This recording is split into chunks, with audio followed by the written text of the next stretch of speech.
Welcome to the Intelligent Developers Podcast. Today, we are joined by a very special guest, Thomas Campbell. My name is Andre Bueno. I'm the co-host and chief investment officer that's focused on tackling Los Angeles County's affordability crisis. And with me is Gerard Delane, co-host, board member, and also entrepreneurial developer.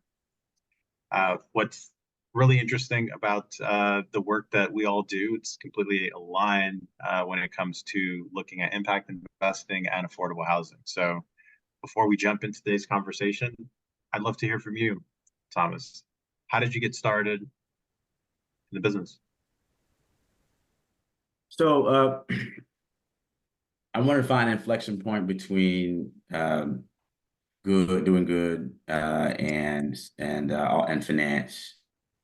I met a guy in the state of Florida, where I'm from, who had a career in tax credit or tax advantage investments, depreciable assets, airplanes, types of assets that are very depreciable. Found his way into real estate and became a key guy to do shopping centers.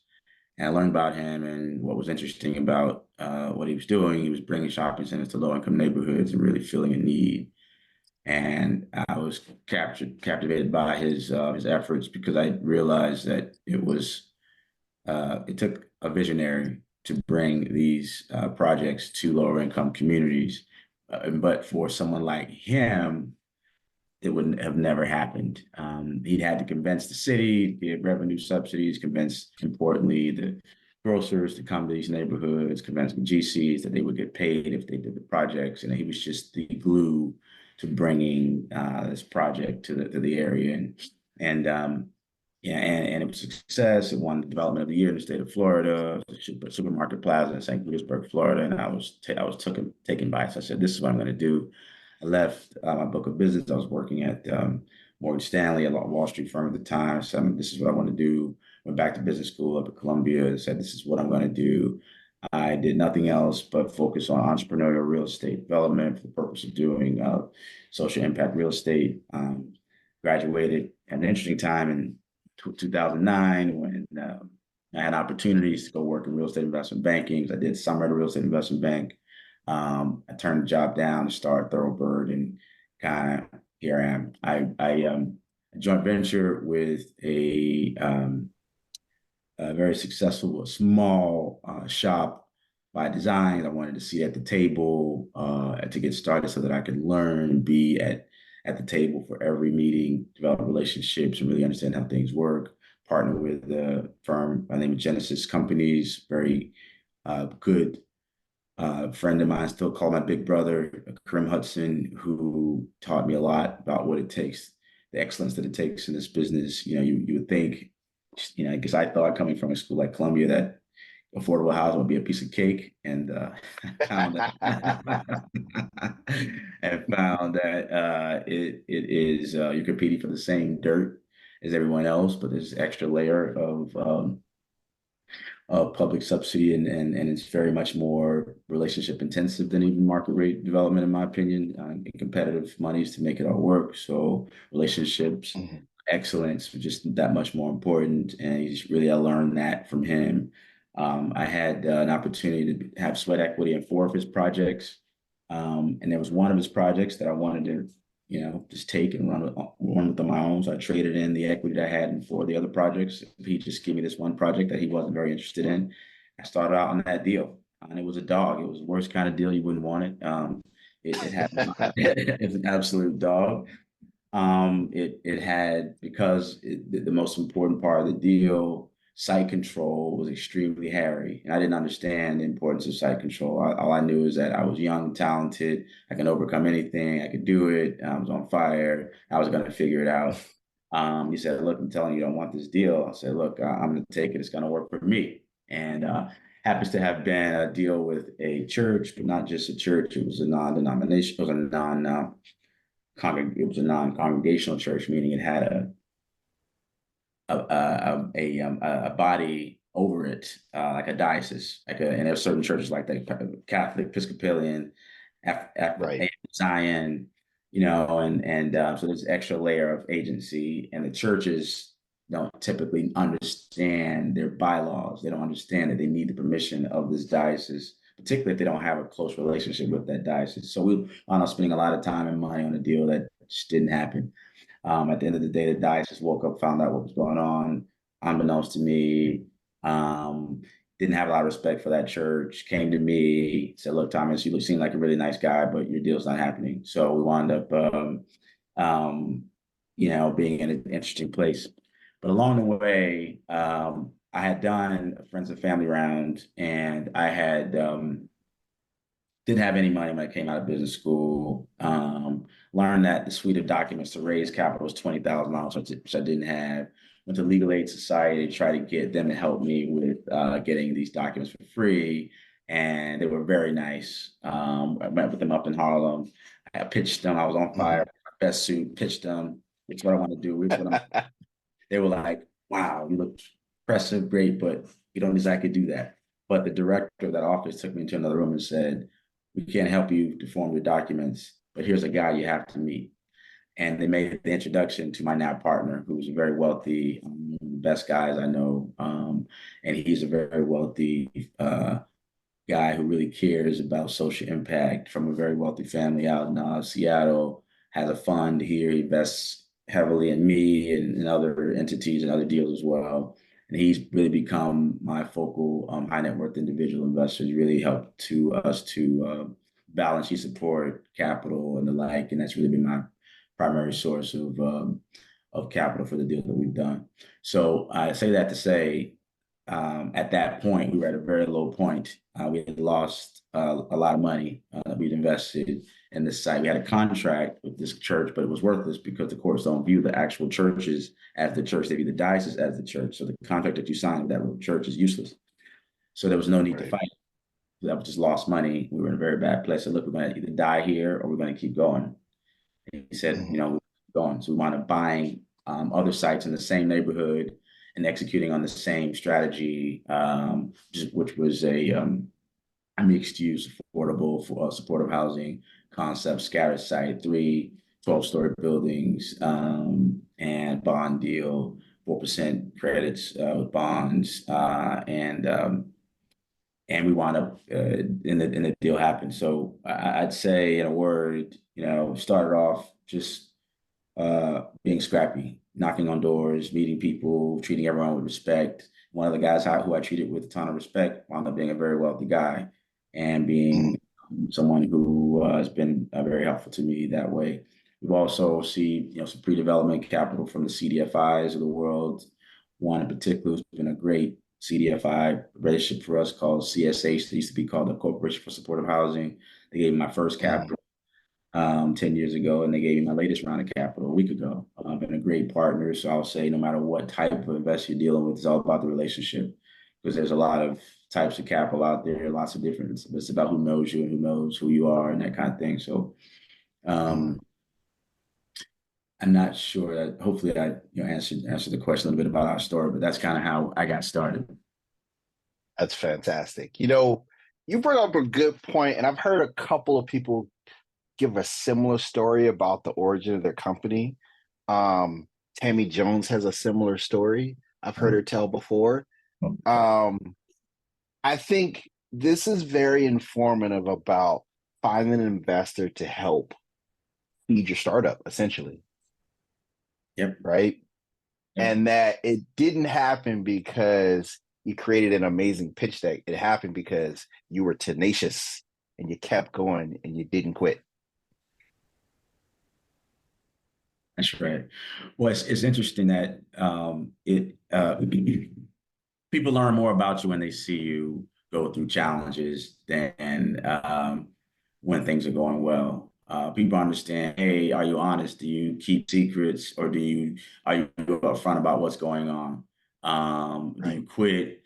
And frankly, you're going to be lifting a lot of weight when things are bad, and people are going to just be inspired by you. They know what you're going through, and they see you get up every single day. They see you, being disciplined about your personal life, whether you work out, you run, whether you read, whatever you're doing, they start to see, hey, this is a disciplined person. If I can just put something around this person, they're going to be successful. So some people are looking for the best ways to use their capital, inspirational ways to use their capital, and yeah, it's just a matter of like anything else. People need to be a fan of yours, no matter what. You got to find people that become Right. interested in you in that way, and I think it's helpful to inspire them in some way, but not because you're trying to inspire them. You just continue to do the best you can, and it'll happen for you, organically, So that's just kind of my story, and it's funny. I've told the story before, but you know. But I always wonder why people want to know, because I couldn't do it again if I tried. So it's the same. It's a I hard couldn't thing to replicate it. do. You know? You're one Yeah, of yeah. you're one of 7 or 8 people I know that has that exact kind of same origin. And if you think about it logically, you'd be like, what are the odds of that happening? But like, it's true. Like, that is Mhm. a good way to have a good foundation that you can go and do this very difficult, very capital intensive line of business.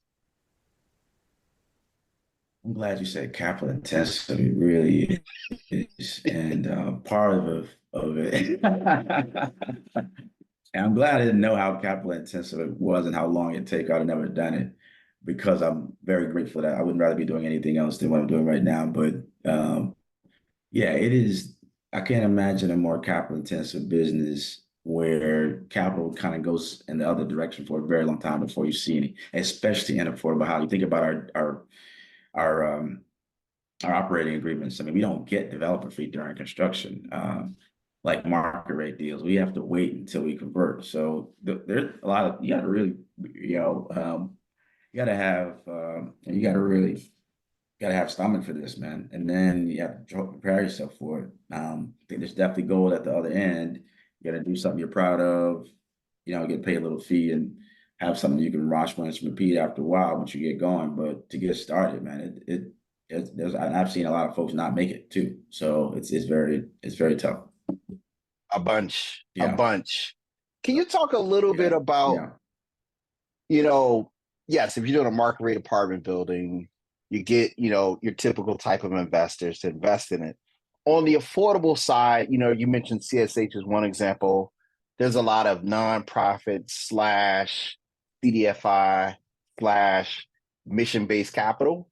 Can you talk a little bit about kind of your insights into that, and how, somebody who's looking to do development or affordable housing, how they can, manage those relationships? Yeah. I mean, I think the affordable housing, social impact world, first of all, I think it's helpful to understand non-financial returns, understand some of the things that particular world cares about, and understand how to understand what is social impact, understand the trade-offs in social impact, understand the importance of, even though you're dealing with things that are moderately intangible, that you need to try to find a way to dollarize those things in a way that and have a financial conversation with folks um, who are triple bottom line affiliated, and really kind of speak their language, understand what they read, what they care about, and try to frame your story in their vein, because those are the people who are willing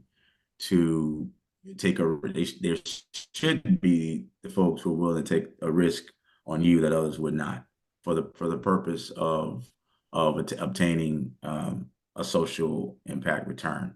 So I think the important thing, first of all, is just kind of understand that world, understand the world of social impact. I would understand, a little bit about the history of social impact investing broadly, not just in real estate. Understand that they're now, understand the trends. There's now an international standard for social impact called the IRIS and the GEN system. Understand what that is. Understand what non-financial performance management is. And then get an understanding for, look, they're going to invest in you and take, I guess, a bit more of a risk on you. Or I shouldn't say take a bit more of a risk on you. I should say they're willing to take a bit lower of a return from you, because they understand that your product is in a place where you have made cash flow less important, reversion interest less important. you're keeping rents low on by design, and Right. they're willing to take a bit lower of a return for but they do want a return. So you need to understand, what's important for them. They're not a fund where they're raising capital and you're mid-teens returns, and you have to find a way to, take the money, invest it, return it 5 to 7 years. They're not a fund that way. They're patient capital, and just really understand, the return metrics, understand, but treat them, try to do your best to treat them the same way you would a, sort of a private equity shop, but still sort of speak their language. When you talk about relationships, like I said, there are a number of CDFIs out there, and they all know who I am, right? But there are those who actually, we've done business with. And so relationships, like actual relationships with the people at these organizations, are absolutely critical. You need somebody in-house, Craig Livingston, who's a friend, but also still a mentor of mine, we talk about raising capital. He said to me, well, who's going to be your advocate for this raise you're looking to do? And that's this concept. You literally need somebody who's going to advocate for you on the inside, who loves you that much that they're going to advocate for you inside. I know the organizations that have someone inside that loves me to the point where they're going to say, hey, I know all that, but we got to do this with Thomas. All right. We love Thomas. Come on. So you got to have someone who's going to really advocate for you on the inside, because there's a lot of folks who are competing for this capital. I know, the organizations where I have advocates on the inside. All of them like me, but you got to have someone who on the inside that actually loves you and really wants to push you over the hump. So I would say that's important. Well, hopefully that was valuable. That's what I would say along those lines. And that was incredibly valuable. I really appreciate you not only framing the way that that's approached, but also being able to kind of really map that out. To your point, I think there are ways that you can quantify the impact really that you are having, whether those are, you have the financial returns, you have the social returns, you might have a carbon footprint that you're eliminating in the process. Maybe you find a way to quantify that from a sustainability standpoint. But I think that, to your credit, I thought it was really valuable the way that you framed it in the perspective of being able to, figure out what they're reading, figure out how they're positioning and learning and talking about these things. So I guess how have you thought about that process when it comes to your business, in consideration with like all the changes that are happening with technology, for example? Have you looked at modular construction or anything like that? We have, a very interesting question. So we first of all, we're looking for ways to compete, in our industry, compete in real estate. And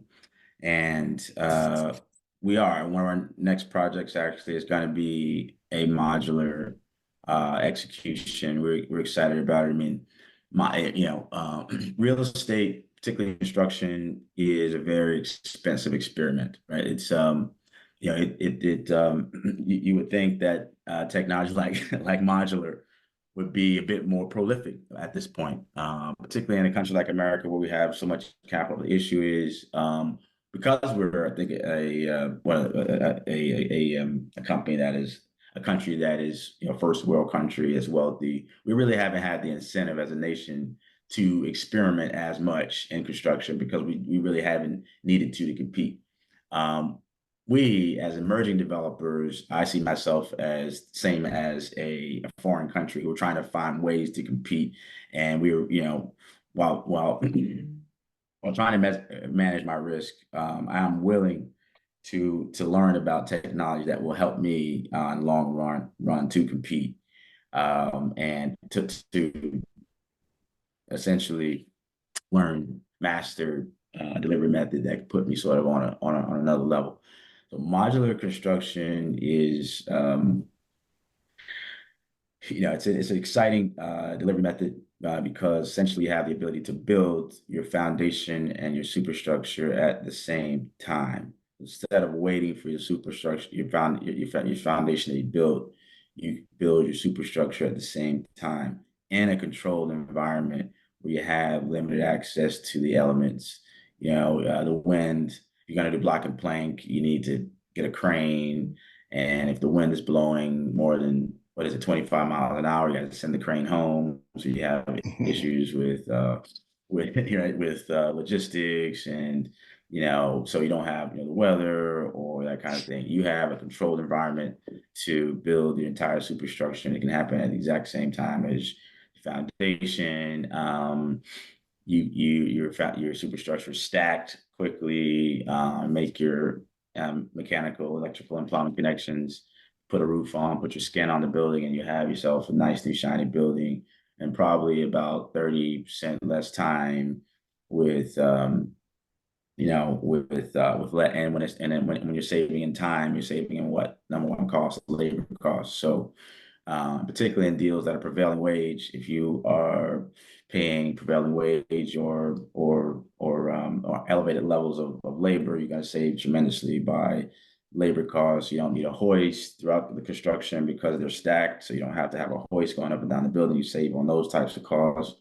So it is a technology that we are interested in mastering. There are risks to it.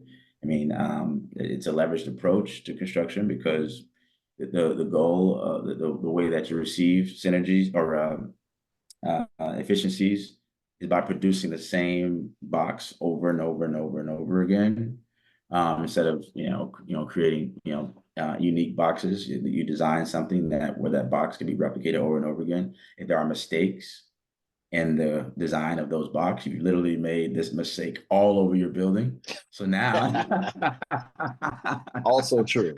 Also true. So now you spend a ton of money on something that would be barely usable, and where you'd have to really get around. So it's a leveraged approach, and also banks sometimes find an issue with it because our industry is used to lending to blocks and lots because you have land, or when you have your building being built off site, what are they really lending against, right? Like what's their collateral when the asset that they're lending against is being built kind of off site, and you're spending a ton of money on assets that are being built that are not directly connected to the land. So it takes banks that understand, how to take on that risk in that way. So there's a risk that way, but it's about understanding, and also I guess the most important thing, in my opinion, the risk is you really need to have a well capitalized, you need to have strong operating financial modular producer to work with because that factory has to continue to go, right? It's not like traditional construction where you just get a bunch of guys together, throw a party, put a building up, and then everybody goes separate ways. That factory's got to keep cranking, and if they somehow fall out of favor, or I should say fall out of favor, but they hit a lull and there's no projects, you got to shut that factory down. And so you really need a model. So many of them shut down recently, right? Absolutely. And the thing that's scary about it is these are really accomplished firms that are shut down. Right. That some of them that used to be sort of the industry leading companies that have found sort of shut down. So it's scary in that sense. You'll have really accomplished, smart folks, experienced guys, but the economics of the business would make them need to shut down or stop doing like, for instance, there's one firm in Pennsylvania that we were looking at who had to stop doing steel and only focus on wood for a while because the steel industry, or the price of steel became such that it didn't make sense for them to do steel, so they're focused on wood. wood construction is not allowed in New York City.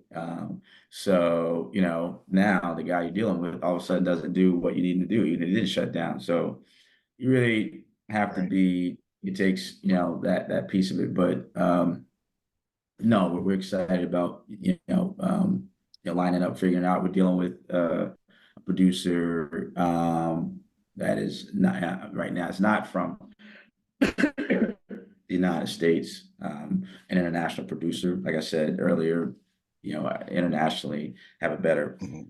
system of this than we have here.